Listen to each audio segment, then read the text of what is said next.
All right, guys, let's get it going. Celtics at Magic, 7 p.m. Eastern. The obvious thing that sticks out here is Orlando being a 6-point favorite. No, odds makers have not lost their minds. Rather, this is a situation where Boston, A, played last night, B, has nothing left to play for in the rest of the regular season, and C, will almost certainly be resting key players. Not only did the Celtics play last night, they had to go to overtime to beat the Knicks. Now they won 119-117 thanks to 34 points from Kristaps Porzingis and 32 more from Jason Tatum. But judging from this spread, you would expect multiple key players to sit tonight for the Celtics. As of this recording, we still don't have confirmation on who that'll be, but pretty obvious Boston's not going to be at full strength tonight. Also, with the Cavs winning last night, the Celtics really have nothing to play for. And by really have nothing, I mean they absolutely have nothing left to play for. They are locked into the 2 seed in the Eastern Conference. Interestingly enough, Orlando, who they play tonight, could end up being the Celtics' first-round opponent in the playoffs. The Magic already guaranteed a spot in next week's play-in tournament. They are very close to locking up 7th place in the Eastern Conference.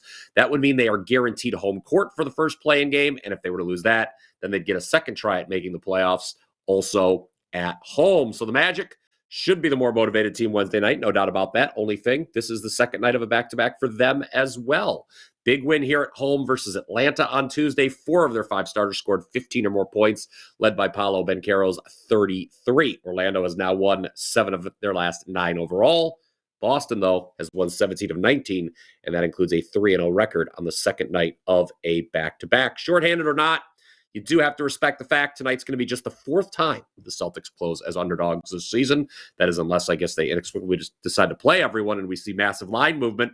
Now, earlier this season, the Magic did beat the Celtics in a game that Tatum missed, but they only won by 4, and that was by trailing by 15 at the half. So I don't want to lay the points here. Instead, let's try with the under 207. Orlando probably is not making 14 threes again like they did last night. They're actually dead last in the league in three-pointers made per game. On the flip side, Magic are very good at limiting their opponents from shooting threes. They also allow the lowest 3 rate in the league, and previously have held Boston to 2 of its 5 lowest 3-point attempt totals this season. So under 207, my official lean here, guys.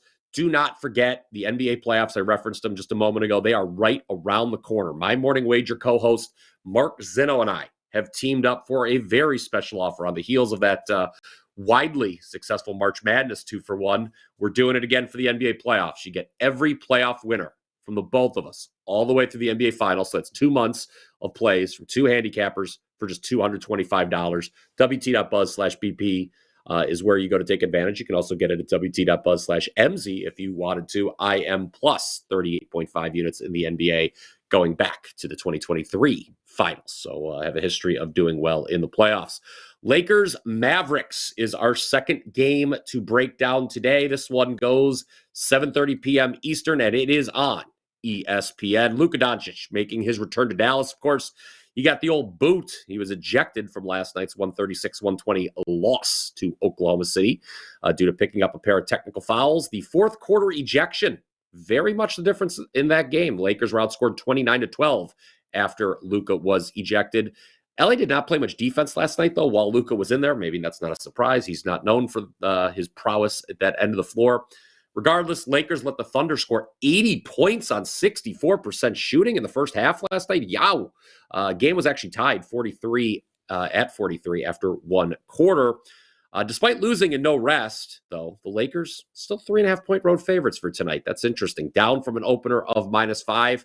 Bettors may be aware of the fact the Lakers are 5-10-2 against the spread this season as a road favorite, so maybe that's why we've seen the line move. Furthermore, this is a big game for the Mavericks, who can clinch a spot in the play-in tournament with a win that would eliminate Phoenix.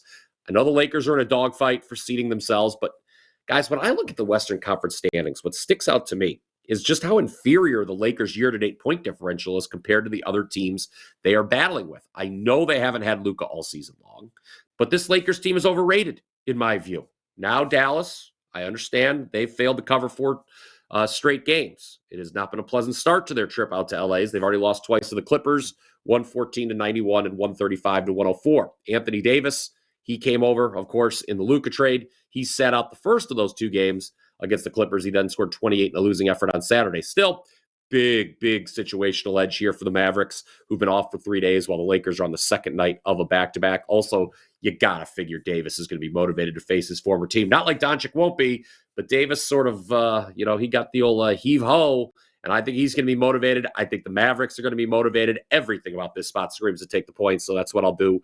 Dallas plus 3.5 for me.